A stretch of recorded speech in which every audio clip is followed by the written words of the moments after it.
welcome everybody. This is In the First, and tonight it's In the First with State Senator Stephanie Hansen. So, Stephanie, thanks for showing up, and glad you're here. Oh, absolutely. Thank you for inviting me. All right, fantastic. So, just real quickly, things that are happening in the news. Unfortunately, Jimmy Carter passed away. I remember I voted I didn't vote for Jimmy Carter because I'm a Republican, but I remember when he was president, and he had 100 years old. Yeah, he's 100 years old. It's challenging times. I would say that Jimmy Carter probably is the best ex-president we've ever had because his thank you. Philanthropic. Thank you. And his effort on Habitat for Humanity, and that's a whole story I got to talk to you about later on about Habitat when I worked for the county. Oh, yes. Yeah. Second podcast topic. It could be. We could share all kinds of stories about We our have some time in the stories. county. Yes. So, but anyway, he passed away, unfortunately, and the funeral will be January the 9th in Washington, D.C. So, as I said, we have a new governor coming in here in the state. The General Assembly is going to be sworn in. We have a new Congress coming in. And the only other news is we're still having drones, although it doesn't seem to be making the news as much, but they're still out there. Don't know what that's for. And if you love snow, next week might be your week. Yeah, that's what they're saying. Yeah, they are saying it. So I'm a temperatures. kind of a weather geek. Like to follow the weather. I follow guys who do the long range forecasts, and they're talking about potentially it's going to get cold for sure, starting this weekend. But they said it's a possibility of a fairly significant blizzard in the early part of next week. So hey, we'll see. Nice. So, all right. So we have Stephanie here. Stephanie and I have known each other for a long time, and I'm going to go through very quickly her background.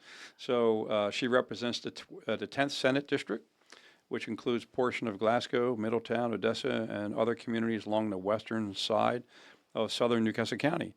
She grew up downstate, graduated from Seaford High School.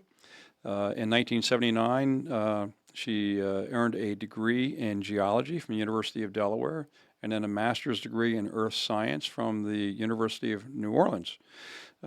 Stephanie has been, her professional career has been with environmental science. She worked as a hydrologist at DENREC, and she also saw the investigation and cleanup of environmentally contaminated properties from 1988 to 1996. She became the founder and first president of the Frenchtown Woods Civic Association, and then she became the founder and president, I guess, of the Bear Glasgow Civic Council, which is where I first met you. Yes. That's how long ago we've known each other. And then she decided to run for county council president, and she was elected in 1996 to 2001.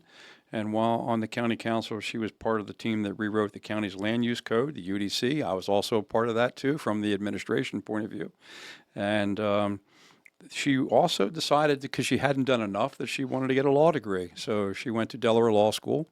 I guess it's called Widener. No, it was. It was called Widener. Widener, and now it's Delaware Law School. So she became an attorney.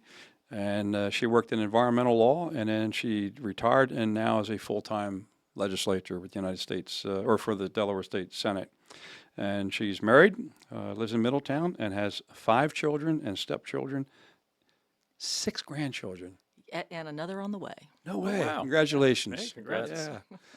Yeah. I don't know. I can't see you as a grandmom. So. Oh, well, thank you. Yeah, you're welcome. So, from a legislative point of view, she serves on the chair of the Senate Environment, Energy, and Transportation Committee. She's vice chair of the Senate Elections and Government Affairs Committee and a member of the Senate Agriculture, Education, and Health and Services Committees. And she also sits on the Joint Finance Committee, which is obviously a very, very critical position. So she's also been the sponsor of numerous energy-related legislations. And that's going to be the focus of our discussion tonight. And so that's a quick overview of Stephanie. And as I said, we have known each other since your days back at the Bear Glasgow Civic Council. And then I ended up going and working for the Gordon administration. And so I was one of the political appointees of Tom Gordon and had to work with the county council. And so sometimes we worked together and sometimes we kind of butted heads, but we have always had a fantastic relationship together. And I'm really, really glad that you decided to join us. And how this came about was that after the election, you kind of reached out to me and said, hey, man, wouldn't it be great if we can kind of find some common ground? And I said, yeah, let's do that. So that's what we're trying to do here. We're not going to necessarily agree on some of the major positions, but what we wanted to do is have a conversation, and we just don't seem to have many conversations anymore. And the only way we're going to get things resolved is when we actually sit down and kind of talk and listen to each other. Listening is the hard part. And then see if we can figure out some way of resolving issues, and which involves compromise on both of our points, which is exactly what the Founding Fathers wanted when they created this great country. So thank you very much, Stephanie. Well, thank you for inviting me. And actually, it goes a step further as far as just me reaching out to you before the election, because I saw you on election day. Yeah. You might remember we were out. I was out at Hodgson. Yep. Just greeting people that were coming in just this past election, and then this vehicle, this 4-wheel drive with Trump signs all over. Okay, you got to imagine. Here I am standing with my Democrat signs and my other Democrat people. This Trump truck rolls up, and out jumps this guy who, with the glasses on and the hat, and got American flags all over. I'm thinking, he looks kind of familiar, and he runs up to me and gives me a great big hug, and I'm like, Jim, that's who Nice. That sounds about right. That's who it is. Yeah. Yeah. It had been a while since I'd seen him. So, It had. then the election happens, and I thought, it's really important to reach out and talk to people, not always with the people you agree with, but particularly people that you don't necessarily agree with, but that you respect, to give you a good, honest opinion, that are knowledgeable on the issues. Yeah. And so, like I said afterwards, I was like, I'm going to give Jim a call. Yeah. And I don't know that we explained to people watching that you are the vice chair of the Republican Party in the state of Delaware. I am. And you are the Democratic Party elected Senate 10th District. And representing this area. Yeah. Yes, this area. For this area. You are Yes. our senator. Yes, I That's am. right. Yes, you are. Yes, our Yep. state senator. So Yeah. just to make sure we got that Yeah. out there. So there could be some conflict there. Republican, Democrat, oil, water. But that's Or it. not. We're not. That Why we're talking sitting here. across the aisle. Obviously, it's not. Delaware is a state of neighbors. You hear that all the time, and this is a perfect example. It is. It is. And the fact that we've known each Hugging other it out for so on long. election day at the polling place. Yeah, there we are. And it is a beautiful truck, too. You want to announce your license plate number? Yeah. LEM 2131. So there we are. And I was going to say, Stephanie, one of the things to build on what Rob just said is, can you describe what the 10th District is? Give people a yeah. sense if they don't know kind Yes. of like the bounds of it, neighborhoods. Above the canal, let's start with that because that's the easy piece. Most of this is southern Newcastle County, but I do represent a portion above the canal, which is bounded by 896 on the east, Route 40 on the north, Maryland on the west, and then, of course, the canal. So it's this kind of a rectangular area with Right. Rose Hill and Claiborne and Meritage and Farmington and Frenchtown Woods. Yep. Okay. Yep. And then below the canal, it goes down to just north of Townsend, really. Okay. Everything southern Newcastle, just north of Townsend, all the way over to the west to Maryland, and to the east, it's sort of Route 13 and Route 1, and it swings over, and I get the proper Odessa. Okay. Yep. Sounds good. And you just won re-election. I did, Yeah. and this will be, I guess that was my fourth election, I think it was, because I ran in 2017, 2018, 2022, and now 2024. And now you're good for 4 years. Correct, yeah. Senate seats are normally 4 years in length, but when there's a census, then everybody's up that next 2 years. Right. Because, the lines have all changed, and it Gotcha. makes sense. You have to run, and everybody has to run at that Right. point. And then they stagger so that you don't have the entire Senate leaving at the same time. Correct. And that's why Yep. some senators, after reports, will have a 2 year, some will have a 4 year. Correct. You had the 2 year. That's it. I drew the short. You drew straw. the short, but now you're good for 4 years. That's right. So, Everybody loves campaigning, though. Come on. yeah. Some people really do, Some Right. people do. And when you get in a groove of it, it actually is enjoyable. What did you think? Yeah. This is his candidate. Yeah, I yeah. met him. So- We were actually campaigning at the same time out in correct. front of, where were we? At the Waters? It was MOT Charter High School. MOT Charter. MOT Yes. Charter. So I was out there, holding my sign. Right. And Hanging out. we were hanging We were out. talking civil there. civil discussion. Yeah. I think your two grandsons were there, and they were were. super enthused to be standing out in the sun on that day. Training them young. Yeah, there you go. There you go.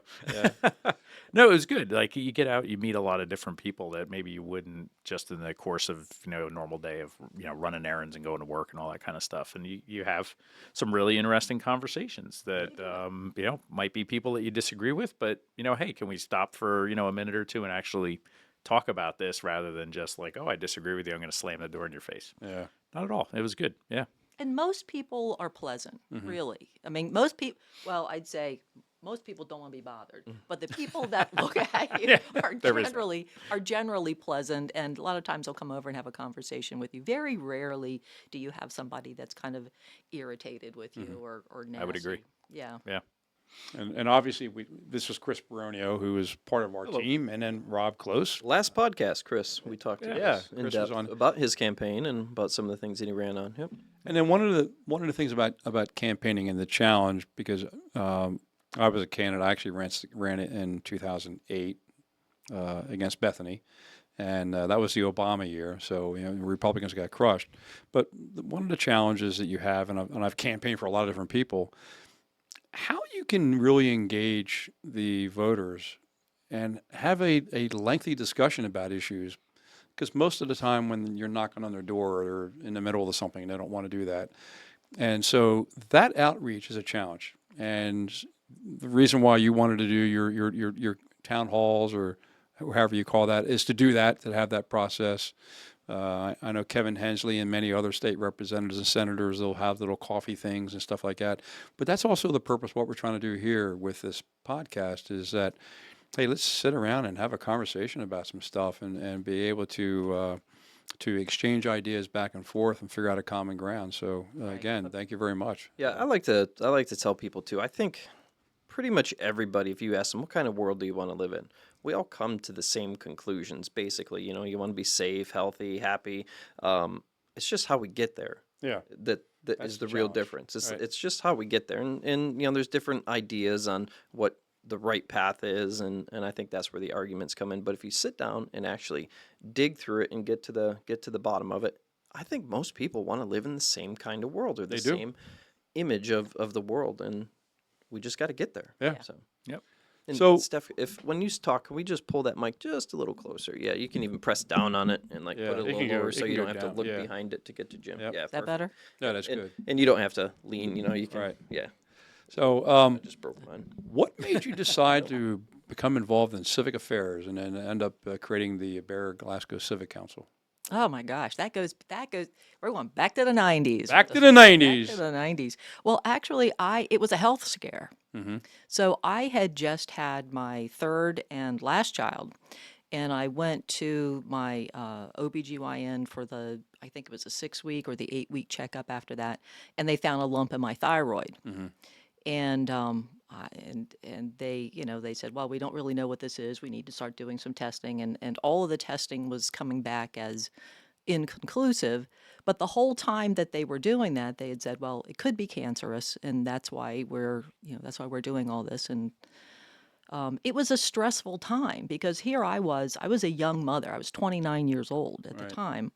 And I've got 3 little kids, and you come back from your physician's office, and they say, well, you might have cancer, so let's start doing the tests.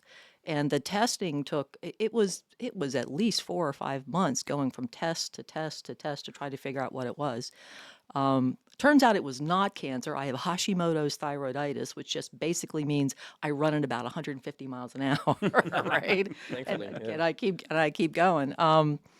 But during that time, it really made me reflect on if it's worst case scenario, what do I want my kids to remember? Right. And so I remember thinking my mantra at that time was I want to do as much for as many people in as short a period of time as possible. And right at that time, we had my oldest was getting ready to go to kindergarten. And actually, kindergarten had started at that point, and people from all over Frenchtown Woods. Frenchtown Woods was a new development at that point because here we are talking early '90s, like '91-ish or so, Right. about '91. They were having to walk all the way up to Fraser Road to catch the school bus. The buses wouldn't come in to Frenchtown Woods because the roads didn't have their top coat. They had a coating in there, Right. right? But it wasn't the top coat, and so the schools were like, "We're not coming in." By the way, if you don't know, it is a huge neighborhood. It is huge, and there Yes. were people for having to walk from all the way in the back, all the way up to the front of Frenchtown Woods, and there were potholes, and the weather was coming, and it was bad, and I'm like, you know what, I need to get these roads paved. Well, when I was a kid, we had to walk all the way to school uphill both ways. Yeah. Wrapped In the barbed, snow. It was hard. barbed Same. wire around our bare feet for traction. Like, yeah. Dogs chasing you. 2 feet of snow even in the summer. Yeah. Anyway. So I said, well, I'm going to see if I can get these roads paved. And so I called the school, and they said, no, we're not going to pave the roads because they aren't top coated. And I said, well, who do I need to call to get the roads top coated? So I looked on the development sign. I called the developer, like, no, we're not planning on doing it. We're not finished building in there yet. Right. So, we're not going to be top coating it for at least another couple of years or so. And I thought, this is ridiculous. You can't have all these people pushing little carriages, the baby carriages up to Frenchtown, up to Fraser Road. And so then I called the county council person. I was like, I'm just going to start making phone calls. That's before cell phones, right? So I had my dialer phone. Yeah. And Dating so, ourselves here. We are. I know exactly what you're talking about. so I called the county council person, and I told him what the problem was, and the developer wouldn't pave them, and then at that point I talked with my neighbors enough. I'm like, you know what, me just calling on my own doesn't seem to really be getting any traction here. How about if we form a civic association? I didn't even really know what a civic association was. We didn't have those in Seaford, okay? Because I grew up downstate. We don't have civic associations down in Seaford. But I knew it was a gathering of neighbors. You kind of organize yourself to address problems. So we started the Frenchtown Woods Civic Association in my living room. And so by the time I had contacted the county council person about this, I said, well, I'm the president of the Frenchtown Woods Civic Association. Lo and behold, there's like 6 people, Right, yeah. And we are trying to solve this school bus crisis that we're having in our neighborhood. And I told him all about it, and he's like, well, I'll tell you what, why don't just call the developer back, tell him you're working with me, and see if that helps. And I thought, well, okay. So I called him back, and I said, the councilman and I are working together with our community, and we're getting to get the roads. But is there anything maybe that you could do? And he said, well, you know what? It's going to be getting cold soon, and the asphalt plants are going to close by, early December. So I can probably have the trucks out there in the next couple of weeks. I got the roads paved in 2 weeks, Right. Frenchtown Woods. And I thought, you know what? Well, that worked. What else can we do? And at that point, we didn't have mailbox service.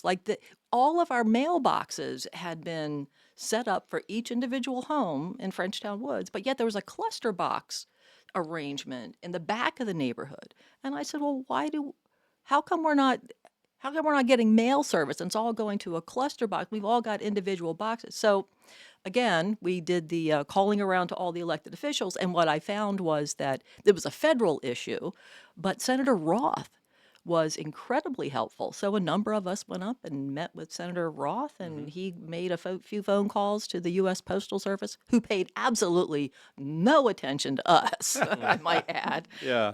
But pretty soon they took away the cluster boxes that were going to be part of the single-family home area, and we all got our mail service. And that was the point at which I thought, you know what? I bet you there are a lot of other developments having similar issues to what we're having here, or we're going to have issues that they've already solved.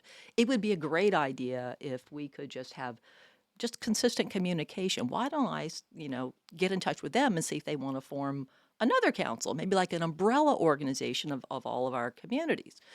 And I had no idea who to call. So, but by that point, I knew I had met Vince Lofink. Do you remember Vince? Oh, yeah. Good. I called Vince and I ran my idea past him and I was like, do you know anybody that's in these other neighborhoods? And he said, oh, sure. So he gave me names of like 25 people from different communities all around. And I called them all. And I was shocked that they all said yes, that they thought that'd be a great idea. So I formed the Bear Glasgow Council of Civic Organizations in my living room, within the next couple of months, and we just started with that. So that's how I got started with the Bear Glasgow Council, and I ran the Bear Glasgow Council, I guess, about 6 years or so. Right. And at one point, we represented between, I think we counted like 80 to 100 neighborhoods and community groupings, some that weren't necessarily neighborhoods, just community groupings.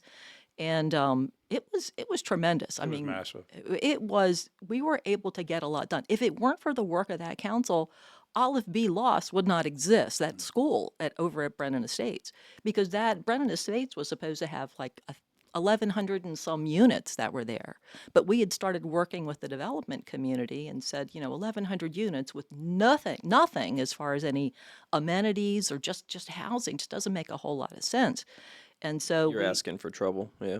yeah. Yeah. And so, in order to get kind of the buy-in of the Bear Glasgow Council, the developer said, "Okay, well, what do you guys want?" We said, "Well, it would be great if you would set aside some land for the Appoquinimink School District, so that they could put a school there." And he said, "Well, do they want a school there?" I'm like, I don't know, but I'll find out. Right. And so I think I called Tony Marcio and said, "What would you guys think?"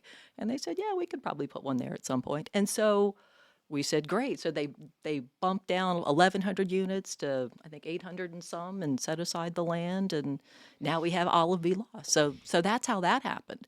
Yeah. Glasgow Park would not be Glasgow Park. Glasgow Park was supposed to be another People's Plaza shopping center Right. over there. Wow. Yeah. But It's an awesome park. it's to go there Pickleball all the courts time. now. it's an Good pickleball courts now. it was Nice. supposed to be another shopping center, which we just thought was going to kill People's Plaza.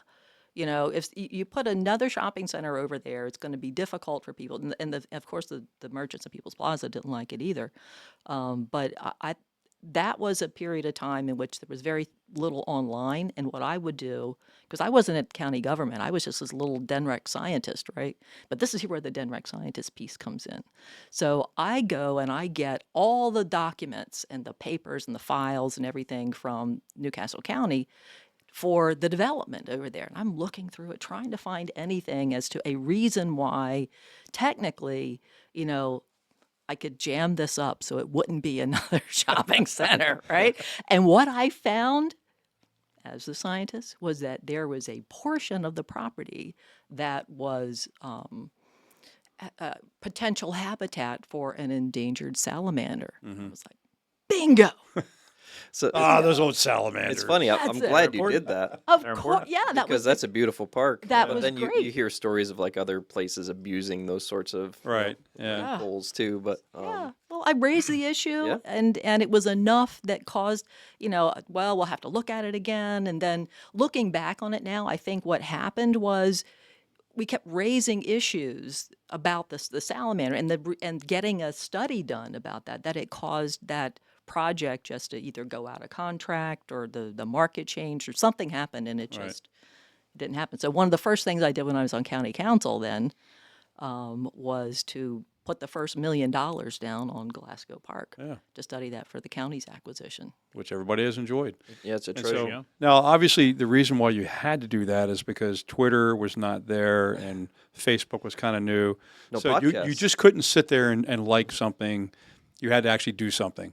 Right, right. And I'm being facetious because the point to the story here is you just started off with you just wanted to have buses come into your neighborhood, and you actually realize that when you get a bunch of people together and start pressuring things, things will happen.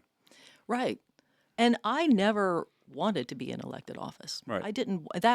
I continued to run the Bear Glasgow Council for like 6 years or Yeah. so. And it was, and we used to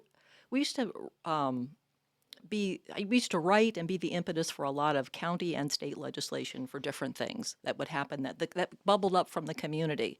And one of the issues that we were really trying to solve was snow removal. So we found was that many communities, when it snowed, the developer would always come in and they would plow the streets until one day they didn't. And you just didn't know when that day was going to come. That's right. And so we met as a council with the development community and with our council representatives and hammered out over the course of, I'd say probably 3 or 4 months or so, like the snow removal ordinance where the developer was going to come in at a certain period of completion, and then they were going to turn over this pot of money that they had been collecting from all the new homes that were coming in, and that pot the community was then going to use with enough notice ahead of time that they had to call a contractor to come in and plow the streets. So we put that ordinance together, and I took it to our county council person, and as I always did, and for the first time he said, "No, I can't do this. I can't be able to do that for you." And I said, "Well, why?" "Well, I voted against the budget this last year, and I'm kind of persona non grata on council, so it might not be so helpful for me to be your person this time. How about but check the president of county council, because the president of county council is an at-large position. They're your second representative on county council." So I went to the president of county council and I said, "Hey, would you sponsor this?" He's like, "Nope, not going to do it." I was like, "What? Why?" He says, "Well, no, because if we do it, that's going to benefit your councilman, and he voted against our budget, and we don't want." I said, "No, this isn't about. No, this is that. This is in order to help the tens of thousands of people in new developments who are going to be facing this problem. This. We've all. No one's against this. The development community liked it. The community's with it.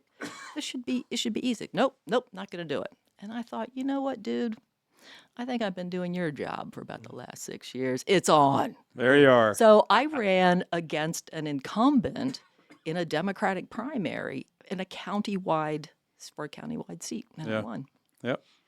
And that continued to launch it, and now here you are, our state senator. There's a quote, complaining about a problem without offering a solution is considered whining. Yes. Teddy Roosevelt. Yeah, I like it. I like it. So, and that's the reason, and that's the key thing is that, and I made the joke about liking, people sit here and, I liked that. I forwarded that. That's not really action, right? Right. Getting involved is action, and you can do that. And You you're an didn't just example. whine about it, you did something. Yeah, you do something. And so if you're not happy about something and you don't think you're getting a government that is reacting to you, then do something, right? So, It's a representative government. If It your is. representatives aren't Yeah. representing, then take over. So you great end story. up, obviously running for state senate, and a lot of your background, a lot of your focus has been on environmental and in energy, right? Right. And so that's the reason why we're going to be talking tonight is the energy component of it. So what do you think the situation is with our energy capability here in the state right now? I think that we are approaching what I call a reliability cliff. Mm-hmm. We have an imminent problem that we need to solve, and it's going to require us to make some big decisions, none of which are perfect decisions, but we're going to have to do it. We're facing a situation where we have an increasing demand for electricity based on a number of things, based Right. on our increasing population, based on AI, which is, takes up a lot of energy through data centers. So we have an increasing demand for electricity, but we have a decreasing supply of the traditional energy sources like our petroleum and not petroleum necessarily, but coal fire plants. So we got a decreasing supply of energy coming from our One standard closing next supply. month, right? Yep. Yeah, Indian River is NRG. closing next month, correct? And we have an inability to bring on new renewable energy at the pace at which we need to bring it on in order to cover that delta between our increasing demand and our decreasing supply. Right. And that inability is based on two things. it's an inability to site new generation, so site new solar, site new wind, and secondly, even siting something, it's the difficulty then getting that interconnected into our grid because we have a lot of grid upgrades that are necessary in transmission and distribution. Right. Do you know what the average cost per kilowatt hour is for in Delaware? For you have any idea? I should, but I do not. Yeah. And most of the energy that we have, we actually purchase. We don't produce. Correct. We are 50th of the states as far as in-state production of energy. 50. And that creates that demand issue because we're not producing enough energy and we have to buy it. And if we're buying it, that raises the cost, correct? Correct. Yeah. And that's what we run into. Now, the process of trying to figure out how we're going to generate that electricity, and you mentioned, and you're an environmentalist, fair to say, right? Right. Yes. Yeah. So you're concerned about your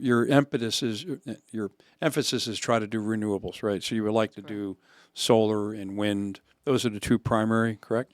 Those are really the only two that we have much ability to exploit here. We do some biogas, so we have the methane generation from our different landfills. So we have that little bit, and there's a new there's conversation about a new biogas facility downstate near the Seaford Blades area using chicken manure. But other than that tiny little bit, we are completely reliant on solar and wind. Yeah.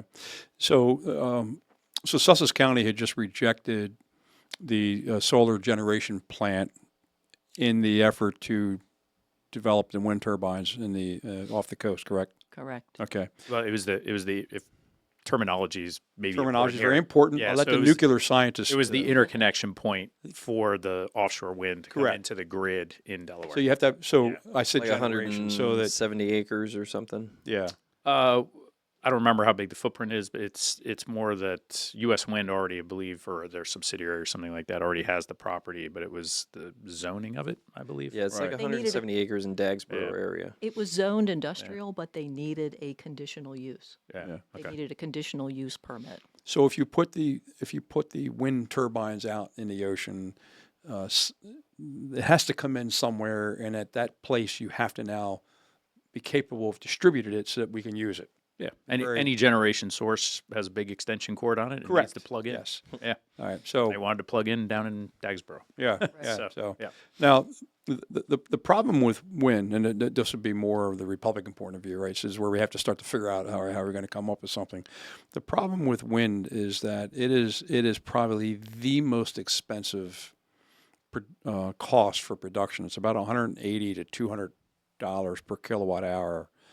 Megawatt. Megawatt, thank you, megawatt hours. That's why I have the nuclear scientist here. So, and the other problem with wind is that it's better in the spring and in the fall, not very good in the summer, and not very good in the nighttime. And so you have a very limited time where you're actually producing energy through wind, and that's part of the issue. It's very expensive. It's very unreliable. There's always certain parts of the year and certain parts of the time of the year you can do it. Solar, which has become very popular, and I think it's great. I mean, in my neighborhood, a lot of people have solar. Solar is not as expensive, but it's still like about $55 per Megawatt hour. megawatt hour. Thank you. And the problem with solar is that it's good when the sun is out. But when the sun is out, it doesn't work. I mean, that's just common sense. So it fills a need, but it doesn't fill the biggest need. And wind is very unreliable. So how do we do something if we say, hey, solar is nice, and it can help. Wind is very inefficient and very limited. How do we fill that gap? So Well, go ahead. I was just going to say, I think solar and wind are most productive in the spring and fall when there's a lot of wind. Right. Yep. And I think solar summer, but for wind anyway, and that's when demand is the least because that's the most moderate temperatures Right. in use cases. Yeah. So Your highest there are demand's some- in the summer. Yeah, highest demand for electricity, but it's most productive spring and fall, and that's when demand is the Right. lowest. So Yeah. So, go ahead. Well, it's a mixture of things. Right. Like there is no one particular energy source that's going to check all the boxes that we need to check. No silver bullet. There is no silver bullet. Right. We use a mix right now. We're going to continue to use a mix in the future. So, for instance, with wind, we had in the bill that I passed, Senate Bill 265, if it's too expensive, then we're not going to be getting it. So we've got that cost cap that's in that particular piece of What's legislation. defined as too expensive? More than 10% of the historic cost of energy. Okay. And that would be just for that portion of your energy bill that was, that would be wind. Can't be more than 10% more than your previous bill. So there was that cost cap that was put on there. Wind is great when the wind is blowing. Solar is great when the sun is shining. We need batteries in order to capture some of the stuff that we can't otherwise capture. But we have to look at other resources as well, other generation resources as well. We have to look at things like hydrogen. We have the hydrogen hub. Right. That can be something that's not dependent on wind. Not dependent on the wind or the sun. We have to start having some conversations about small modular reactors, which are nuclear reactors as well. Again, something that is not dependent on the weather. Yeah. So I think that we will always have a mixture of different energy sources in the basket that we have. It's just transitioning us away from having so much of the oil and petroleum and natural gas, really, which is what the majority of our energy sources are right now, and moving more towards more cleaner renewable energies. So what's the so natural gas is probably the cheapest, it is. Yep. about $45 per Megawatt hour. megawatt hour. He's going to learn by the end. He's Yeah, I gonna learn will by the end of this eventually. podcast. So, what's the problem with natural gas? It's a half step. It's not. You're still getting emissions. There are still greenhouse gas emissions that would be good for us to lower. That we need to lower for our greenhouse reduction goals. That's probably the biggest thing. It's a half step towards clean. Yeah. So, what's wrong? Why do we have to lower our greenhouse gases? That's part of what the warming of our planet is about. It's like being in a greenhouse. Think of it, probably the best way. You're warmer in a greenhouse, right? Because you've got the cover all around you that traps the energy from the sun in there, and it stays warmer. Basically, what greenhouse gases are, and that's why they're called greenhouse gases, is it forces us to live in kind of this greenhouse, which is now causing an increase in the temperature and the severity of the storms and flooding and all that. So this becomes a very interesting component of this because the debate is not everybody accepts that theory about the greenhouse. And the issue is that it's pretty much the religion, I'll say the religion of that, where no, this is taken for granted. It's absolute, and you can't question this. But there are legitimate scientists that do question that. And part of the theory behind that is, yes, greenhouse gases to some extent can increase temperature, but there's a cap. Saturation. It only goes so high, and then it doesn't go any higher. And if you actually take a look at temperatures over the past 100 and some years, they really have not increased all that much. So You have to look further back okay, than 100 and some years. All right. So, and you will always find scientists that disagree. yes, you will. Fair point. It's, It is. It's like attorneys. And you are a know? scientist. Well, that's it. Yeah. Like this is how I've this is how I've always been. Like when you're going through trying to figure out what is objective fact in what you're looking at. Right. You take a look around at the elements and things that you see in front of you, and you listen to what the other scientists have to say, and then take it all into consideration based on who's saying what and where is it coming from and who's paying for what research where, which is important as well. It is. And then come to your own decisions. Yeah. And that's what I've done through this. And the formal training that I've had, not just the formal training that I've had, but that also working as an environmental attorney for 20 some years Right. at this point, you get to know what's the majority science thinking, who's in that majority, and by how much of a majority is it? And what you see is that it's so heavily weighted towards the folks that believe that greenhouse gases are a significant problem.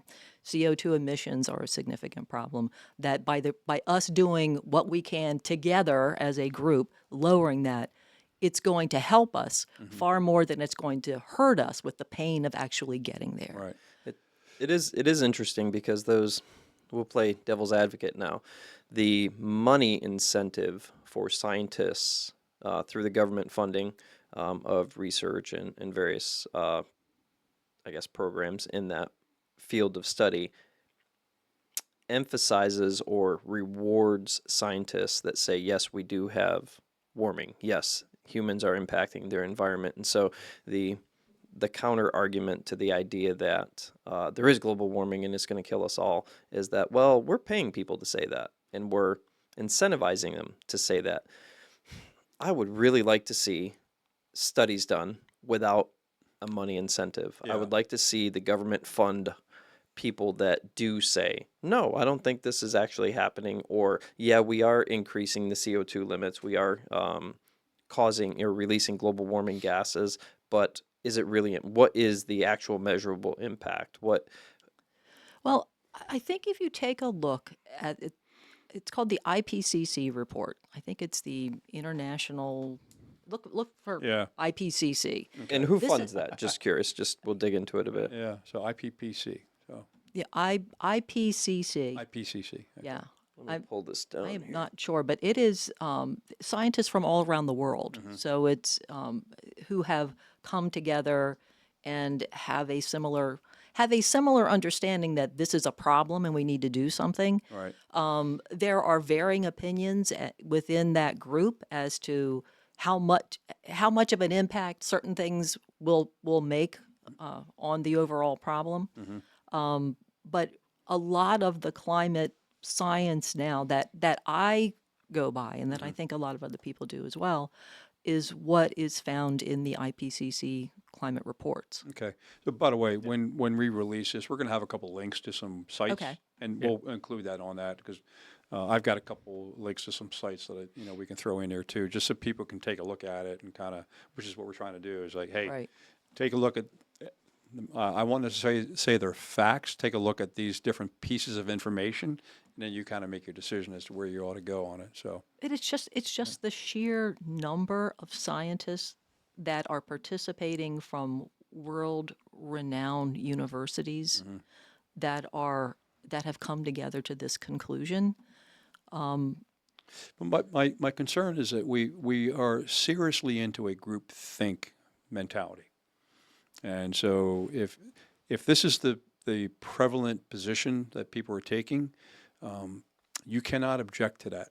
And you're ostracized if you do. And I have a problem. So I always worry about the group think mentality part of it, is that let's have the opportunity where we can take differing points of view and let people sit back and make their own assessment and not necessarily have it kind of forced down your throat. And that's some of my concern about some of the environmental aspect, is that they're kind of forcing it down your throat and not providing an opportunity like we are right now to have this discussion. So you mentioned hydrogen. So it's something more than building a bomb. Right. Can you talk about, because I think hydrogen is a very interesting aspect. Can you talk a little bit about that? Sure. Hydrogen is one of the most prevalent elements that we have in the world. And if you're able to liberate the hydrogen atom from water, in one case, or Right. from methane is the other case, then you're able to that then is able to act as an energy source. Mm-hmm. You can then distill hydrogen down to a liquid form, and that can be used to fuel jet planes, Mm-hmm. trains, the heavy equipment, the tanks that otherwise are very difficult to energize through traditional renewable means, through Okay. solar and wind. And in fact, really the organization that has really been the most focused on hydrogen as supplanting petroleum going forward has been our Department of Defense. And the reason they've been so focused on that is because a lot of our forward-facing, bases and our troops are a lot of those mortalities occur in relation to petroleum. It's a bulk transfer facility. It's the heat signature as a result of petroleum. You can see that a lot easier. How it burns is another way. So their focus has been: can we move? Is there something that we can do with a different energy source like hydrogen that doesn't have the same heat sequence signature, that is movable? You can put it in trucks, you can put it in tanks, you can put it. It is safer in many cases. Okay. It burns differently, but importantly, they think that it will be strategically better for us from a national security and defense position. They are actually the group that gave, I think, $25 million over 2 years, a $10 million and $15 million grant to our Center for Clean Hydrogen here at the University of Delaware to build that up. We have the locus of scientists here at UD, at the Center for Clean Hydrogen, for this economy right here, for this R&D. It's amazing, it's one of those jewels that most people don't know that we have, that we should be talking a lot more, or maybe because it's national security, maybe we don't want to talk a lot more about it. Right. I don't know, but us becoming more, putting more resources and attention to developing hydrogen, particularly R&D, which we are right here the best suited for, is incredibly important. We have other partners in this from Pennsylvania and New Jersey, the building out of users of hydrogen. Although we have some of those here, we got Comor and Gores and Agilent, and we have a lot of our major companies right here now that use hydrogen. Most people don't know that. We manufacture some hydrogen here. We use hydrogen here. That's the reason why the Mach 2 concept, this hydrogen hub that we're building right here now, was chosen to get the big dollar amounts coming from Washington.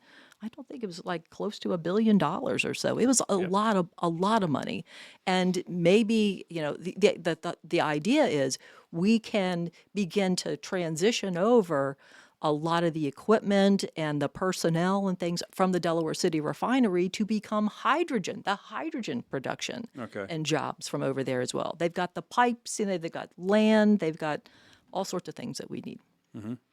Yeah, as you talk about transitioning the economy from one, I'll say, fuel source, fossil fuels, obviously there's a bunch of different types, over to something that's renewable, and it's all electrification, right? And then you get into how do you transport it, how do you store it? Energy density is a really big issue. And that's where actually I thought you were going with the whole military aspect of it, right? Because you need a lot of energy to move a tank or to move an airplane, right? And it's tough to put that much energy into a battery made with materials that are typically heavy. Right. And it's a lot easier to get that energy density out of a bunch of jet fuel, basically, right? The engineer. So, Yeah, the Here we engineer. go. Yes. yeah. So And Thank you for hydrogen has a having lot us. lower energy density than, say, JP8, which is what tanks and planes run on. right, hydrogen's lower energy density, Lower, so it takes a lot more. right? But it's probably better than plugging in a bunch of rechargeable batteries. Oh, yeah. Right. Yeah. Yeah. It's somewhere in the middle, yeah. Right. Then you also mentioned nuclear, right? And so we've had a problem since 3 Mile Island where we have not built a new nuclear generation facility in 40 plus years, correct? But you mentioned the small modular. What Yes. can you talk about that? Micro. Micro. Yeah. Yeah. They're much smaller. Right. They are built and assembled in one place and then transported to to their destination. So Right. that's why they call them small modular reactors, because they can be be moved there. Clean energy, right? Right. The only problem is still this question about, well, what do you do with the waste Mm-hmm. at the end of it? Right. I mean, that's still an issue, right? Canada, I think, is probably a little bit ahead of us in that they are really kind of building out this industry where they are, and they have actually they did something that I didn't think would work, and it has apparently worked. They knew that they wanted to build out these SMRs, they're called small modular reactors, but they were going to have an issue with waste. And so they put out sort of like a request for proposal or something like this to many little like towns all over, and said, if you will agree to be the place where we can store this waste, we will guarantee you that it will be stored a certain way, and that we'll build out the economy and jobs around this so that it would benefit the town. And they actually had, I was like, who's going to bid on that? Well, they had a few. Mm-hmm. They Right. they actually had a few. And so I this was something that I learned about a year ago or so now. So I'm not sure how far it has progressed, but I know that they were on that track, and they're ahead of us. And we get a lot of our energy from Canada. Mm-hmm. So I would expect that they'll probably be working in this area before us. Okay. So my concern is Germany is, I think, the poster child for what can happen if you don't have an effective energy policy. Germany has always been the industrial might of Europe, pre-World War II. And what makes their might so incredible is cheap energy. And what Germany has done is they closed all their nuclear power plants. They went strictly After renewables. Fukushima, the Fukushima Yep, disaster. yep. After Fukushima, they closed it all down. They went strictly renewables, wind and solar, and it's had a devastating effect. So the German economy is failing. There's some other factors that go into play, but one of those issues is that their energy costs are the highest in Europe now, and you just cannot stay in business in order to produce product when your energy costs are so high. And so the lesson there is we have to be careful.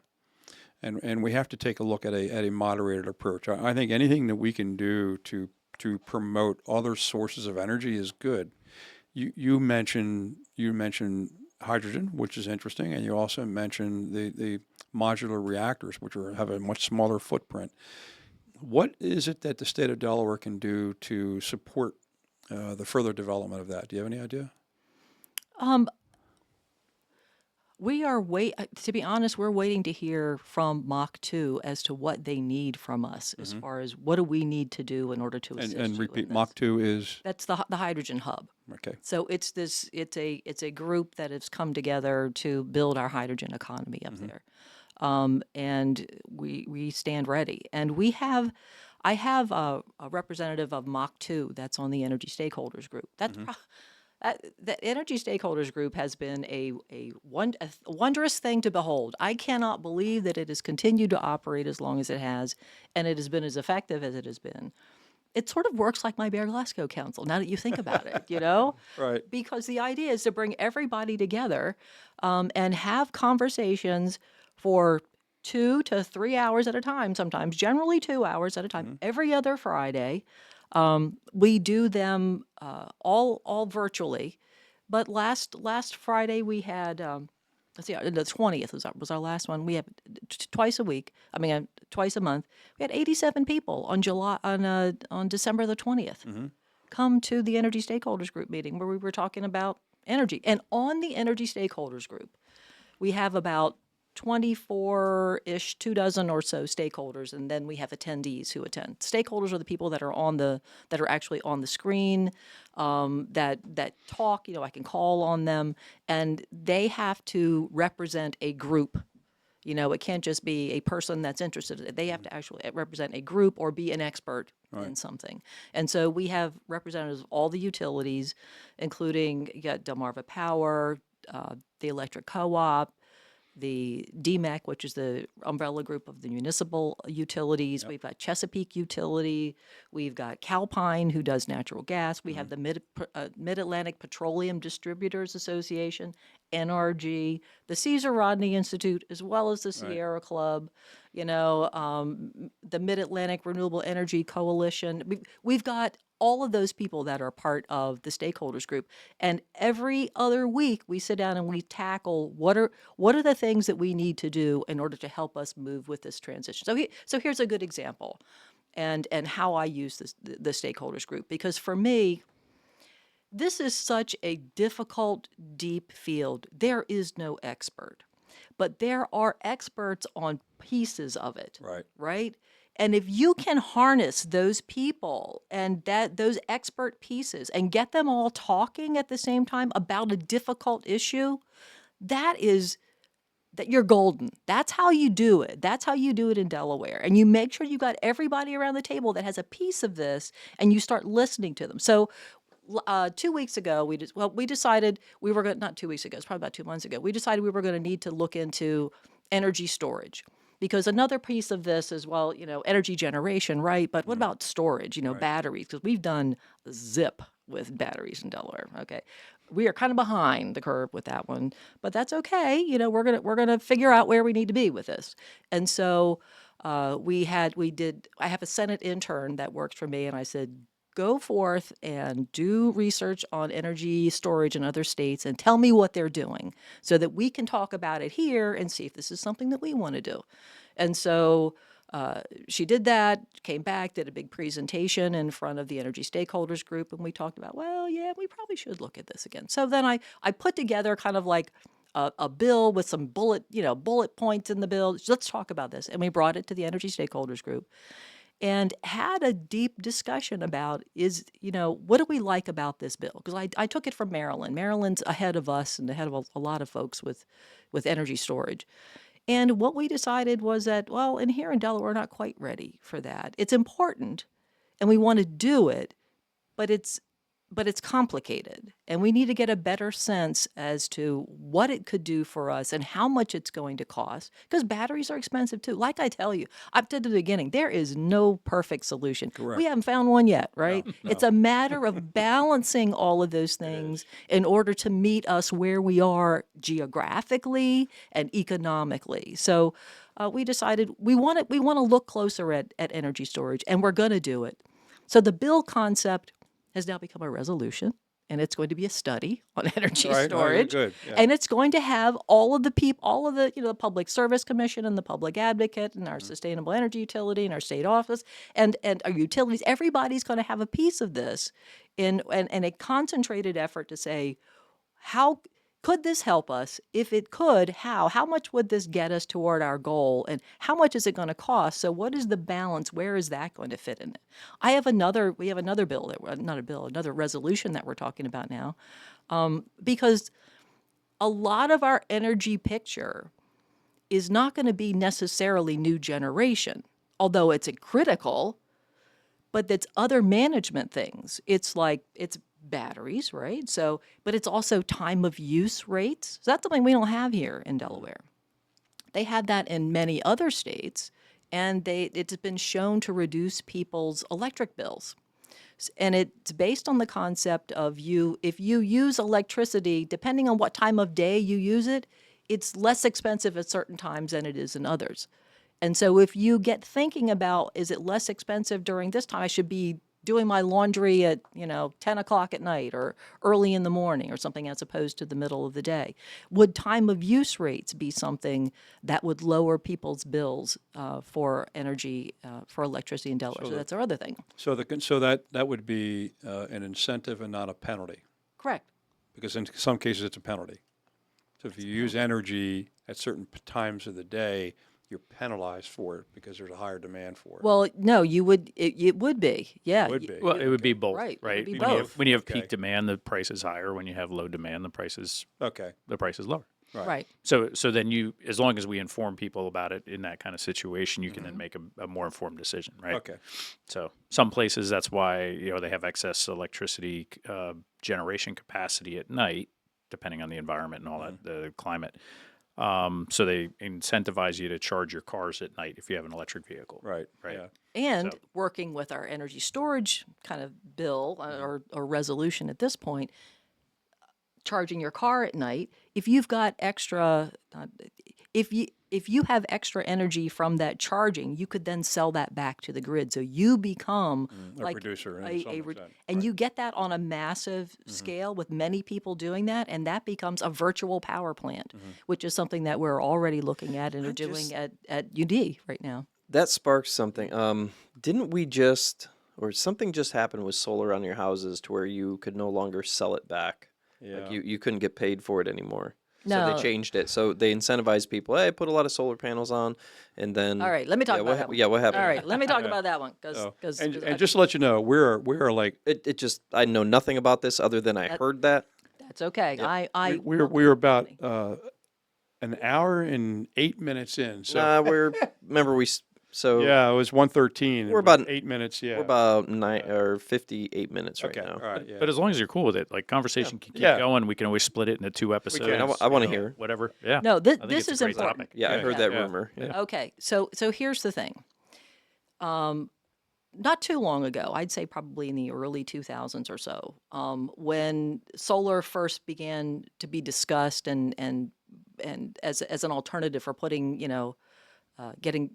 getting solar into your house, you'd put solar panels on your roof. But solar panels on your roof were really, really expensive.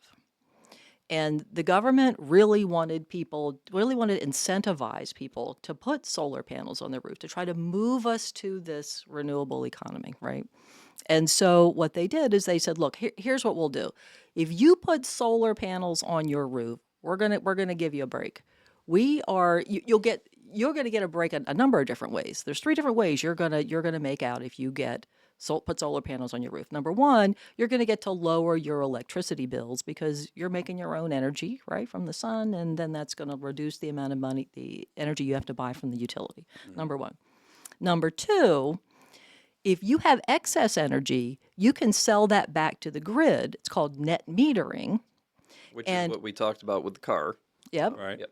And we will pay you retail value for every kilowatt hour of energy you send back to the grid. We're going to pay you retail for that kilowatt hour of energy back. We're going to credit you for that or pay you back for it. And number 3, you can sell your attributes through it's called a solar renewable energy credit. So every kilowatt hour that you produce, you also you get the ability to say, I'm producing solar energy, and that's worth a certain amount of money that you then can sell through it's called our SREC auction, and you can get money that way. Okay. So 2 things didn't change recently. Number 1, you still get solar, it offsets your bill, great. You get all your SRECs, you can sell them back in the auction and make money that way. But what happened over time is a lot of people started putting solar panels on their roof, which is exactly what we wanted. Sure. And more people started putting more and more solar panels on, still being credited for retail at the retail value of that kilowatt hour of energy. The problem is that a retail value of a kilowatt hour of energy includes more than just energy. It includes other costs. It includes other transmission and distribution costs. It includes costs for manning the call center. It includes costs for storm damage when they got to call somebody and come out and fix it. So you're getting a credit for all that too. But somebody's got to pay for that stuff, right? Because that just doesn't go away. So what was happening is that amount, that portion of it was being shifted to everybody else that doesn't have solar, which was fine when the number of people that had solar was very small. Now we've got, 7,000 or 8,000 people that have solar on their roofs, and that cost shift is substantial. We figured that out a couple of years ago, and the preliminary calculations were, it's a cost shift of about, well, it's substantial. It's about $1 million for every 1%. I'm going to set that aside because it's too much calculations and too deep for where this. So I'm was just going to say it's substantial. the retail amount, I guess I'm not tracking. So you're not sell. You can still sell energy back, just not at the retail rate, or no, not at all. Not there yet. Okay. Okay. So we found that there was this cost shift and it was substantial. Right. So we thought, well, we need to do something because the studies had been done to show that the people that are getting the benefit of this are generally folks in areas that are not economically challenged. And those costs are being shifted to folks that don't have solar, and that pool is getting those folks. That group is getting poorer and poorer with the people that are not economically challenged getting the Right. benefit. Right. So we needed to do something about that. So we took around to look see what other states are doing, and it's a mess. They're all over the place. We spent probably a year looking at what are we going to do about this problem. And so what we ended up saying was, you're still going to get your retail value. You're still going to get retail value for solar that you sell into the grid. At the end of every year, so the way this works is it's a month-to-month thing. So 1 month you might use more energy, and so you're digging into the credits that you have. And so the next month you're going to be producing more energy, so you're building up those credits with the utility. So it goes back and forth month to month. 90% of people that have solar panels on their roof get to the end of their annual billing cycle, and it's zeroed out that there isn't any money that they would be getting back. But if you would get to the end of that annual billing cycle, in the past, you would get a check, and most people who did get a check got a check of like $100 or less. Yeah. There were some that got more for various reasons, and we'd have to talk about that. But it's that check at the end of the year that you don't get back now. But my question on this is that there are people who have received a benefit. They're getting very inexpensive electricity that have the solar panels, right? Funded by the government. But there are those that are, as you said, in a sense, paying a higher cost for electricity, and we still haven't solved our energy demand. So is that whole program worth the effort? Is there not a disparity? Is it not costing a lot of money? And are we still not addressing the huge energy shortfalls that we're facing? Well, we do have programs now that everyone that gets that net meters, so they get some money back. They're not getting their check at the end of the year, and they are having to pay what they call the societal benefits programs. So those are the Green Energy Fund charges that everybody else pays. I don't know, it's like $5 or $7 a month on your bill. The money that goes into, everybody pays that now. Even if you net meter, you're not getting the ability to set those aside anymore. So you have to pay those too. And that money goes into the Green Energy Fund, which is generally used for things like, weatherization, for building solar panels on low-income housing and moderate housing. So we're taking the money from those renewable energy resources and then shifting that over to some of the folks that otherwise are not going to get the benefit. There's still a lot of work that we need to do. In fact, we just found out at the last energy stakeholder meeting from some of our installers. We had a group that's on there representing the solar installers. The one place that we want to get solar panels in, and we've got a lot of money waiting in the sustainable energy utility in order to build solar panels, is in Wilmington. And Wilmington is one of the most difficult places from a permitting perspective in order to build these. So that's what we're going to be looking into that next, is as soon as they figure out who in the administration, because everything's changing in Wilmington too. Right, you yeah, know? yeah. That's, New mayor. yeah. Stephanie, when you talk about installing in Wilmington, are you saying like on individuals' roofs, or are you talking more like industrial scale. on individual roofs. Oh, okay. Gotcha. But there's also the thought really with Wilmington has been the ability to do community solar projects where you've got a solar project that a church is doing, maybe on a small field that they own or on their rooftop or somewhere, that the energy can then be used for the community around them because many of those homes are not going to be able to handle solar on their roof. I mean, Gotcha. and that's again what some of the money goes to from the Sustainable Energy Utility and the State Energy Office is to do an assessment of all that assessment of the home first.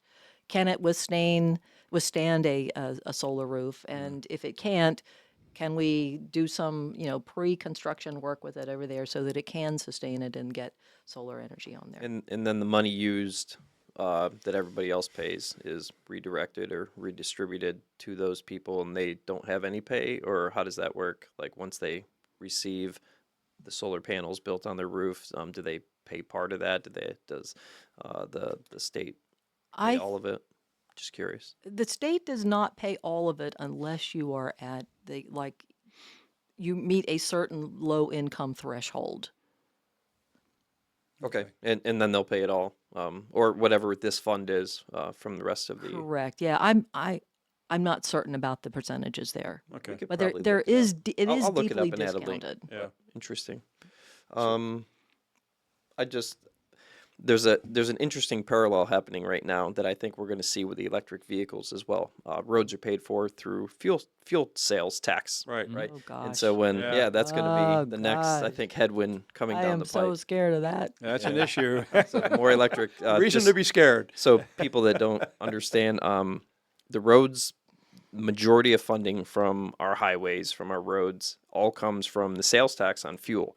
And so when electric vehicles more and more, I guess, appear on the roads, that cost of maintaining the roads that the electric vehicles are now using for free because they're not paying that tax is being redistributed to gasoline vehicles and diesel vehicles, or hydrogen even. I'm not sure how we're going to start taxing hydrogen vehicles. I know there are some out there now, but I'm not sure how that not a works. lot, But but- yeah, that's going to be the next, I think, big. Yeah. Vehicle miles traveled. I mean, that's what I've Right, heard. I know right. that DelDOT had been talking about that and been doing studies about that They have. a few years ago, and then you didn't hear much about it. And I haven't heard anything about it yet, but you know we're going to. I mean, we've got 9,000 electric vehicles on the roads right now, and it's being pushed more and more every year, and it's going up exponentially every year. And so, It's interesting. We're hitting an energy crisis. Are we seeing an impact? Because I know Delaware, we're starting to hit some limits, right, with the amount of energy available. We're taking the coal plant offline, but I believe there was a lot of work to make sure that the grid was upgraded so that what that plant was supplying is now being brought in from other areas. there was a transmission line outside of the state that needed to be upgraded. Upgraded, Yeah, right. that's not the grid in here. That's what offshore wind was supposed to be doing for us. That's what that conditional use. It was bring Well, $200 million of grid upgrades. I mean, in Sussex County, you're never gonna get that anyplace else. I mean, And I'm what the wondering heck? if businesses now are looking at Delaware and they want to build, say, data centers and AI data centers and whatnot, and they just physically can't because there's not enough electricity and what Well, the that's- cost of that is on. That's the concern, and you and I had Yes. that discussion. And Rob, from your background with IT, you know the amount of energy that's required to run a data center, and that's Well, not even data center, the new large language models. There's rumors that OpenAI has hit AGI with their O5 You need to model. explain some of these acronyms. yeah. So ChatGPT, I think everybody Right. at this point has heard of ChatGPT. So OpenAI is the company that built ChatGPT, and they're releasing their O4 model, which is just the next version. They're not saying it has hit AGI because of the amount of energy it takes to compute. And AGI is Artificial general intelligence. So a computer that can think as good, if not better, as a human, answer questions, and be a human replacement in a machine. The same logic, the same reasoning as a human can. That is the goal of, I think, all these LLMs and all these AI companies right now, is to be able to hit that benchmark. And the only reason ChatGPT is not claiming it is because it takes a lot of energy and the cost right now to run that large language model is too high. Other than that, it can do it. And so now it's just optimization. They need to optimize the queries and the processing a little bit to bring it down. So 05, we're going to have AGI, and when that happens, the amount of compute power, this tool, this new calculator that's out there, the usefulness of it is astronomical. You can't even. There's so many people right now just trying to come up with new ways to use it. But So we may very well be into another podcast on that issue. oh yes, I hope so. Yeah, we are, so. But if But- we could if we could try and tie that back to like energy policy Yeah, I was here in just about Delaware to, and yep. not go down like the full details around large Sure. language We'll- models and all we'll that, just- but just conceptually, like where does ChatGPT run their Yeah, so where data does it centers? live? What is Yeah, this? So you yeah, go to the website, we can pull it up, you type in a question, it spits out an answer. That runs in a data center. Yeah. Like any other, they just run on slightly different machines. NVIDIA's leading the world right now in GPU production in these chips, these things that run the model. They run in data centers. Data centers take a lot of energy. Right now, ChatGPT, every query I think uses 3 gallons of water for cooling these things. So the location of these data centers is very important. Microsoft, I think Facebook and Google are all experimenting with building these microreactors now Yeah. to power these newly constructed data centers that they want. The largest data center in the U.S. Right now is in Virginia because it's near D.C. It feeds New York. It's what is it? East 4, I think, Virginia East 4 region data center. I have said for years now, why don't we in Delaware? We have the water, we have the bay here. There's a nuclear power plant right across the way over in Jersey that I'm sure can increase output. I drive Route 9 frequently, a couple times a month. There is a huge energy location there. They have all the transformers and distribution lines, and there's a big open field right across from it. And every time I drive by it, we need to put a data center here. LLMs picked up, we need to put an LLM data center here. We need to talk to Google. We need to talk to Microsoft. We could drop it right there, run fiber right up the Delaware Bay. We could hit New York City. We could hit Baltimore, go through the canal, just drop a fiber cable right on the bottom of the canal, the C&D canal. Go right over to Baltimore, right to D.C. You've got New York, Philadelphia, and you connect them all right there to the hub, to that data center, and all that income just comes to Delaware. Well, what kind of power is needed to run something like that? Do you have a view of? An SMR. Yeah. Yeah, probably. I mean, that's what Microsoft and Google Probably, right, and yeah. Facebook are doing. They're building these micro reactors just for that, Yeah. and it's clean. They're even talking just burying them, 5 miles into the ground. When they run out, you just cap the access tunnel off because they don't require refueling, they don't require maintenance. You build the reactor, you stick it down in the ground, and it's done. When it burns out. You've got the waste from it, but you never have to do anything with it. And Chris, how does nuclear work? Does this just magically create electricity for everybody? It or- does basically, yeah. That's no, it. I don't think so. No, it's Very simple. Well, you get into all kinds of physics here, but you're basically splitting your uranium atom. And what's the byproduct? Good question. Get some plutonium in there. Well, heat. Well, So yes, nuclear okay. power plants are just steam engines. That's all they are. As we used to call them, it's a big pile of hot rocks. Yeah, big pile of hot rocks. We make Yeah. steam, and we run steam turbines with it. So You got it. Yeah. So what's interesting about SMR, like, and we don't want SMR could be a whole separate It can, podcast it if we can. wanted it to be. And I'm not an expert on it, but it's some of the technology is now producing byproducts and waste. I'll say waste with quotes, because some of the waste might actually be reprocessable to be used in further reactors as well, so that you don't completely eliminate this issue that we've had with, I'll say, traditional reactors like you see across the river over in Salem, New Jersey. You have a lot less waste, so it creates a lot smaller problem. Yeah. So that's one part of it. But the other part, and I think you touched on this as well, Stephanie, was there's a bunch of companies that are looking into SMRs, right? But the technology is like, oops, we hit another bump. We hit another bump. And Right. and it's like, hey, it's coming in 5 years. And like every year it's coming in 5 years. So, I mean, there was original talk. I think Bill Gates is investing heavily. I can't remember the company he has set up that's doing SMRs, but they were supposed to have their first one go critical, I think, like a year ago. And now they're talking end of the decade something like that. They're out in Washington or Idaho, somewhere out in that area. But, Fusion can't get here soon enough. Right. to bring this to a conclusion for tonight, what's critical is that we need to have a balanced energy approach, and jobs, opportunities for industry, for data centers to come into the state is going to be relying upon our ability of producing cheap energy. And as we said, there is no silver bullet. And so we have to take a look at the overall costs and recognize that maybe where we want to be isn't where we're at right now.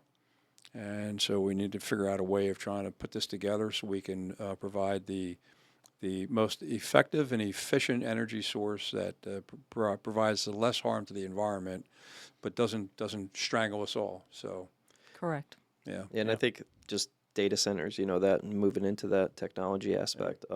Delaware, we're in an interesting location. The only way to get on or off Delaware is drive over a bridge, which I think there's seven bridges, take a boat or fly, because we're basically an island with the C&D Canal. So building a lot of industry or a lot of factories and hauling stuff like physical objects, you run into, I think, some infrastructure issues with logistics on roads. Yep. But data, dropping a fiber optic cable, that is, I think, that could be a huge winner, especially where we are in the We world. have our data guy here. So, you can do data commercials. So, Just got to well, convince Stephanie, Google or Microsoft, come build it here. we really appreciate you coming in, and I hope you've enjoyed this conversation. I have, yes. And, I was a yeah, little bit thank you nervous so there, 3-on-1, like, Yeah. oh man, what did Yeah. I do? It's a For the conversation. record, I showed her the door, how to run. Yeah, he did, although he locked it. I don't, come on. Well, he did lock it. He did lock Oh, it. come That's on, that true. door's open. Back door's got a crash bar. But hopefully you enjoyed it. Hopefully the people who listen to it will enjoy it, and the invitation is there for you to come back again. So I think this is part of what we have to do, is to have dialogue and banty about ideas and figure out some solutions. Agreed. Thank Absolutely. you. Thank you so much for inviting me and Oh, being thank you for showing Thanks up. for so joining.